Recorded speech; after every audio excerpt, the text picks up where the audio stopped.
जो और चारों जजेस हैं उस बेंच में, संविधान पीठ में, उन सब के तहे दिल से शुक्रिया अदा करते हैं कि उन्होंने हमारे साथ न्याय किया।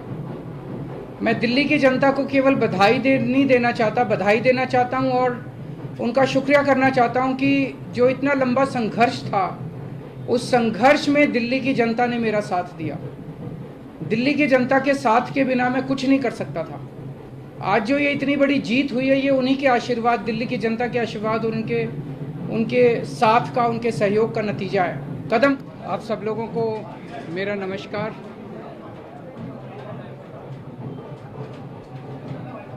आज सुप्रीम कोर्ट का जो ऑर्डर आया है, ये कई मायनों में बहुत ही ऐतिहासिक ऑर्डर है। दिल्ली के लोगों की बहुत बड़ी जीत है। दिल्ली के लोगों के साथ जो अभी तक अन्याय होता आया, उनके साथ माननीय सुप्रीम कोर्ट ने न्याय किया है। आज से 8 साल पहले 23 मई 2015 को हमारी 14 फरवरी 2015 को सरकार बनी थी। फरवरी, मार्च, अप्रैल, मई 3 महीने के अंदर, सरकार बनने के 3 महीने के अंदर ही जैसी हमारी सरकार बनी, 67 सीट आई। 3 महीने के अंदर ही प्रधानमंत्री जी ने एक आदेश पारित करवाया केंद्र सरकार से कि दिल्ली के सर्विसेज के मामले अब दिल्ली की मुख्यमंत्री के पास नहीं रहेंगे, वो एलजी के पास रहेंगे या केंद्र सरकार के पास रहेंगे। इसका क्या मतलब हुआ? इसका मतलब ये हुआ कि दिल्ली सरकार में काम करने वाले जितने भी ऑफिसर हैं, जितने भी कर्मचारी हैं, ऊपर से लेके नीचे तक, आईएएस अफसर से क्लास ए से लेके क्लास 4 कर्मचारी तक, चपरासी तक, सारे कर्मचारियों की ट्रांसफ़र पोस्टिंग, उनकी डिसिप्लिनरी प्रोसीडिंग्स, नई अपॉइंटमेंट, पोस्ट क्रिएट करना, पोस्ट एबॉलिश करना, पक्के करना, ये सारा जो है ये अब दिल्ली की चुनी हुई सरकार के पास नहीं होगा। यानी कि अगर मैं मुख्यमंत्री हूँ, मेरे सामने कोई कर्मचारी रिश्वत ले रहा है, मैं उसे सस्पेंड भी नहीं कर सकता, मैं उसकी ट्रांसफ़र नहीं कर सकता। एजुकेशन सेक्रेटरी कौन होगा ये हम नहीं तय कर सकते, हेल्थ सेक्रेटरी कौन होगा ये हम नहीं तय कर सकते। ये आदेश प्रधानमंत्री जी ने 23 मई 2015 को पारित किया। 8 साल हो गए।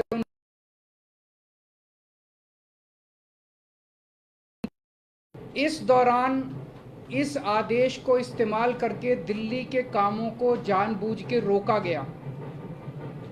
हम दिल्ली में स्कूल अच्छे करना चाहते थे, तो वो जानबूझ के ऐसा एजुकेशन सेक्रेटरी बिठाएंगे जो कि काम ना करे। हम अगर मोहल्ला क्लिनिक बनाना चाहते हैं, तो जानबूझ के ऐसा हेल्थ सेक्रेटरी बनाया जाएगा जो कि काम ना करे। जानबूझ के ऐसा फाइनेंस सेक्रेटरी बिठाया जाएगा जो हर चीज़ के अंदर अड़ंगा अड़ाए। तो इसको इस्तेमाल करके दिल्ली के हर काम को रोका गया। एक तरह से मेरे दोनों हाथ बांध दिए गए पीछे और मुझे नदी में फेंक दिया गया कि अब तैरो। ये तो ऊपर वाले का शुक्र है कि दोनों हाथ बंधे हुए होने के बावजूद भी हम किसी तरह से तैरते रहे और ऊपर वाला हमारा साथ देता रहा। इन सारी कठिनाइयों के बावजूद दिल्ली के अंदर हम लोगों ने इतना शानदार काम किया पिछले 8 साल के अंदर। तो आप सोच सकते हैं कि अगर हमारे पास पूरी पावर होती तो हम कितना ज़्यादा काम कर सकते थे। आज हम सुप्रीम कोर्ट के जस्टिस चंद्रचूड़ के जो और चारों जजेस हैं उस बेंच में, संविधान पीठ में, उन सब के तहे दिल से शुक्रिया अदा करते हैं कि उन्होंने हमारे साथ न्याय किया। मैं दिल्ली की जनता को केवल नहीं देना चाहता, बधाई देना चाहता हूं और उनका शुक्रिया करना चाहता हूं कि जो इतना लंबा संघर्ष था, उस संघर्ष में दिल्ली की जनता ने मेरा साथ दिया। दिल्ली की जनता के साथ के बिना मैं कुछ नहीं कर सकता था। आज जो ये इतनी बड़ी जीत हुई है, ये उन्हीं के आशीर्वाद, दिल्ली की जनता के आशीर्वाद और उनके साथ का, उनके सहयोग का नतीजा है। कदम कदम पे उन्होंने मेरा साथ दिया दिल्ली की जनता ने। अब हमें एक बहुत बड़ा मौका मिला है। दिल्ली का काम जो है अब ये 10 गुना स्पीड से होगा आज के आदेश के बाद। बहुत बड़े बड़े काम होंगे अब दिल्ली के अंदर जो सोच भी नहीं सकते। सबसे इम्पोर्टेंट है हमें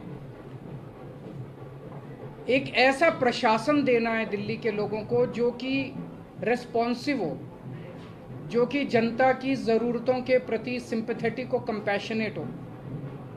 तो अगले कुछ दिनों के अंदर आप देखेंगे बहुत बड़ा प्रशासनिक फेरबदल होगा। कई सारे ऑफिसर्स को, कर्मचारियों को ट्रांसफ़र किया जाएगा इस आधार पे कि उन्होंने अभी तक कैसा काम किया। कुछ ऐसे ऑफिसर्स हैं, कुछ ऐसे कर्मचारी हैं जिन्होंने पिछले कुछ महीनों में, 1-1.5 साल में दिल्ली की जनता के काम रोके। कुछ ऐसे ऑफिसर्स हैं जिन्होंने दिल्ली में मोहल्ला क्लिनिक में दवाइयां बंद करा दी, अस्पतालों के अंदर दवाइयां बंद करा दी, जल बोर्ड की पेमेंट रोक के कई जगह पानी बंद करा दिया। ऐसे कर्मचारियों को, ऑफिसर्स को चिन्हित करके उनको अपने कर्मों का फल तो भुगतना पड़ेगा। लेकिन बहुत सारे ऐसे कर्मचारी और ऑफिसर्स हैं जो बहुत घुटन महसूस कर रहे थे, ईमानदार लोग हैं, काम करना चाहते हैं। उन सारे कर्मचारियों को, उन सारे ऑफिसर्स को मौका मिलेगा काम करने का। उन सबको जो डेडवुड है, जो करप्ट हैं, जो इनएफिशिएंट हैं, उनको अच्छी पोस्टों से हटा के साइड किया जाएगा और जो अच्छे हैं, एफिशिएंट हैं, ईमानदार हैं, रेस्पॉन्सिव हैं, कंपैशनेट हैं, उन लोगों को, उन सारे अधिकारियों को और कर्मचारियों को मौका दिया जाएगा कि वो दिल्ली की जनता की सेवा कर सकें।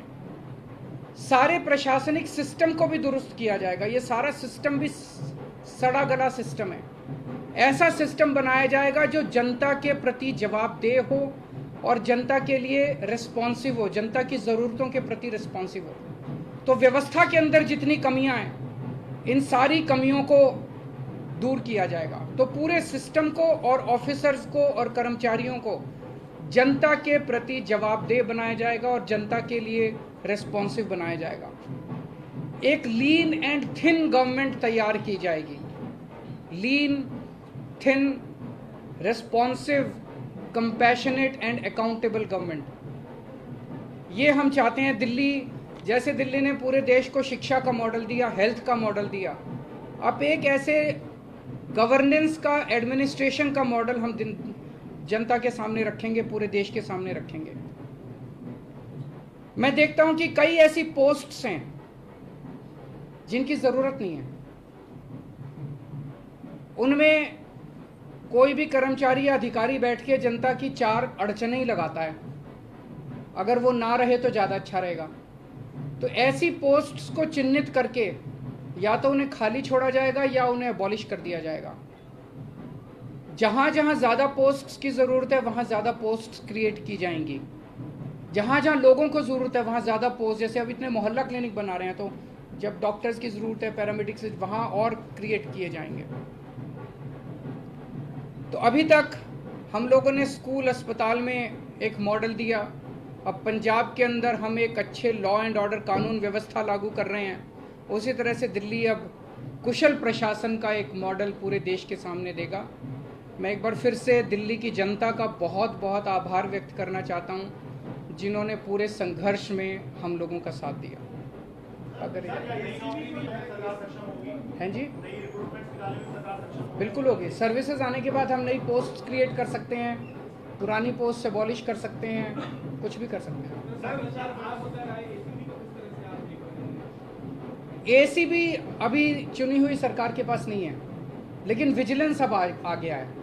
तो जो लोग अगर गलत काम करेंगे, भ्रष्टाचार करेंगे, कानून के हिसाब से काम नहीं करेंगे, उनके ऊपर विजिलेंस की कार्रवाई, डिसिप्लिनरी प्रोसीडिंग्स, विजिलेंस प्रोसीडिंग्स की जा सकती हैं। सर शाम को आप एलजी साहब से मिलने जा रहे हैं, उसमें क्या बातचीत होने की संभावना है? क्या आप उन करेंगे कि वो अब और किसी प्रकार का अड़ंगा ना लगाए? और सुप्रीम कोर्ट ने जो निर्देश दिया, उनसे आशीर्वाद लेने जा रहा हूँ। आपको लगता है कि ये पावर तो मिल गई है, पावर से ज्यादा जिम्मेदारी बढ़ गई है अब आपकी, क्योंकि अब तक आप बहुत सारी अड़चनें भी आपने बताई, लेकिन अब वो काम आपको कराना ही होगा। नहीं, जिम्मेदारी तो पहले भी थी। वो जिम्मेदारी विदाउट पावर थी, अब जिम्मेदारी विद पावर आ गई है। जिम्मेदार देखिए, जब भी जनता वोट देती थी तो वो तो यही कहती थी जी हमने तो केजरीवाल को वोट दे दिया, अब केजरीवाल जाने पावर है कि नहीं है उसके पास। जनता को कि बेचारों को क्या पता TDR क्या होता है, आर्टिकल 239AA4 क्या होता है, उनको क्या पता बेचारों को। जनता तो वोट दे देती है, लेकिन हमारे पास पहले उन जिम्मेदारियों को पूरा करने की पावर नहीं थी, शक्ति नहीं थी। अब शक्ति दे दी है सुप्रीम कोर्ट ने हमें। सर पहले जो आपके काम है, अगर आप याद दिलाना चाहें, कौन सी ऐसी फाइल है जो अटकी हुई है और कौन से ऐसे काम है जो आप करना चाहेंगे तुरंत? ऐसे बहुत सारे काम हैं जो पिछले कई सालों में अटके। पिछले 1 साल के अंदर तो आपने देखा कि किस तरह से पिछले साल लास्ट के महीने नवंबर तक आते आते मोहल्ला क्लिनिक के अंदर लैब टेस्ट्स बंद हो गए थे, दवाइयाँ बंद हो गई थी। जल बोर्ड जो है बजट, असेंबली ने बजट पास कर दिया, लेकिन कुछ ऑफिसर जो हैं वो बजट रिलीज़ नहीं कर रहे थे। हर डिपार्टमेंट का गला घोंट दिया गया था अफसरों को के ज़रिए, वो अब बंद हो जाएगा। अब जितने जो असेंबली के अंदर हम बजट प्रेजेंट करते हैं और जो जनता की बात रखते हैं, वो सारी चीज़ें अब हम कर पाएंगे। सर अधिकारियों की मीटिंग आपने बुलाई है, बड़े अधिकारियों, क्योंकि कहा जाता है कि एजी की जरिए अब तक CS काम करते रहे, तो क्या उन्हें मीटिंग के लिए आपने बुलाया? ज़रूर बुलाएंगे, अब आने वाले टाइम में मीटिंग्स तो होती रहेंगी। सर अभी हाल के दिनों में बहुत सारे ऐसे फैसले एलजी ने लिए जो कि मतलब सरकार के अधिकारों का उल्लंघन करके खुद से लिए गए, क्या अब उन फैसलों को रिव्यू भी किया जाएगा? वो फैसले कई सारे गलत हैं, इनफैक्ट कई सारे तो सुप्रीम कोर्ट में पेंडिंग है। कल एल्डरमैन का केस आ रहा है सुप्रीम कोर्ट के अंदर, ट्यूसडे को DRC के चेयरमैन की अपॉइंटमेंट का केस आ रहा है। फिनलैंड जो हमारे टीचर्स को नहीं जाने दिया, उसका केस सुप्रीम कोर्ट के अंदर पेंडिंग है। जब मेंशन ही किया था हमने ये केसेस तीनों, तो सुप्रीम कोर्ट की टिप्पणी काफ़ी तल्ख थी कि ये कैसे LG साहब रोक सकते हैं। एल्डरमैन की अपॉइंटमेंट बिल्कुल गलत हुई है। जो DRC के चेयरमैन 4 महीने से फाइल LG साहब के पास पड़ी हुई थी, LG साहब ने अपॉइंटमेंट नहीं होने दी, तो हमें सुप्रीम कोर्ट जाना पड़ा।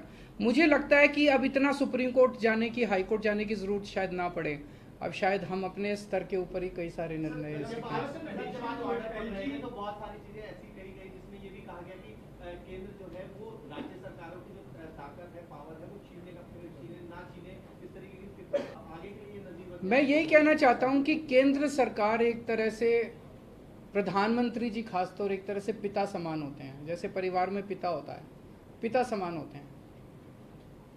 पिता की जिम्मेदारी होती है कि सारे बच्चों को अच्छे से उनका पालन पोषण करें। अगर दिल्ली में आम आदमी पार्टी की सरकार है तो वो हमारे भी प्रधानमंत्री हैं, हम भी उन्हीं की तरफ देखते हैं। चाहे बीजेपी की किसी राज्य में सरकार है, किसी में कांग्रेस की सरकार है, किसी में आम आदमी पार्टी की सरकार है, वो सारे के सारे प्रधानमंत्री को एक तरह से पिता समान देखते हैं कि भाई ये कोई मुसीबत आएगी तो हमारी मदद करेंगे।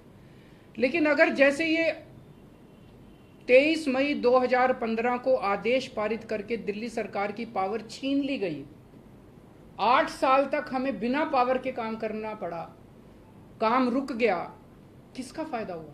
आज सुप्रीम कोर्ट ने साबित कर दिया कि ये गलत था, ये ऑर्डर बिल्कुल गैर संवैधानिक ऑर्डर था। जितनी सख्त लैंग्वेज के अंदर सुप्रीम कोर्ट ने बोला है, उससे ये साफ जाहिर है कि ये ऑर्डर केंद्र सरकार का बिल्कुल गलत था। तो इतना गलत ऑर्डर उन्होंने पास किया, तो उसका मतलब तो यही था कि आम आदमी पार्टी की दिल्ली की सरकार को फेल करना उसका मकसद था, और तो कोई मकसद नहीं था। देश का तो भला नहीं हुआ, दिल्ली का तो भला नहीं हुआ, केवल और केवल लोगों का नुकसान हुआ। ये नहीं करना चाहिए। चुनाव में लड़ते हैं, राजनीति कर लो, चुनाव में एक दूसरे को जो बोलना है बोल लो, लेकिन चुनाव खत्म होने के बाद चाहे कोई बीजेपी की सरकार है, चाहे कांग्रेस की सरकार है, आम आदमी पार्टी की, हम सबको मिलकर काम करना चाहिए। वो देखेंगे, अभी तो ऑर्डर है।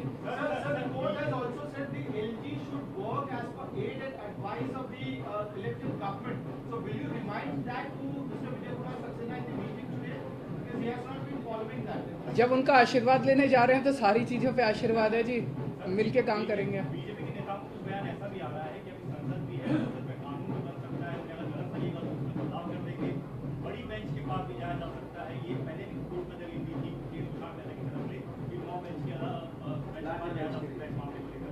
क्या मेरे ख्याल से अब लार्जर बेंच नहीं, आज उन्होंने क्लियर कर दिया। 5 जज बेंच को अगर रेफर करना होता तो वो आज ही कर देते, तो लार्जर बेंच का ऑप्शन नहीं है। मेरी अब उनसे यही निवेदन है, यार अब हमें काम करने दो, इतना टाइम तो खराब कर दिया। अगर आपने दिल्ली पे राज करना है तो दिल्ली के लोगों का दिल जीतो ना, कि अगली बार आम आदमी पार्टी को वोट ही ना दें लोग। ऐसा काम करो, मतलब काम में टांग क्यों उड़ा रहे हो? जब तक हमारी सरकार है हमें काम करने दो, कल तुम जीत लेना, तुम काम कर लेना, टांग तो नहीं अड़ानी चाहिए।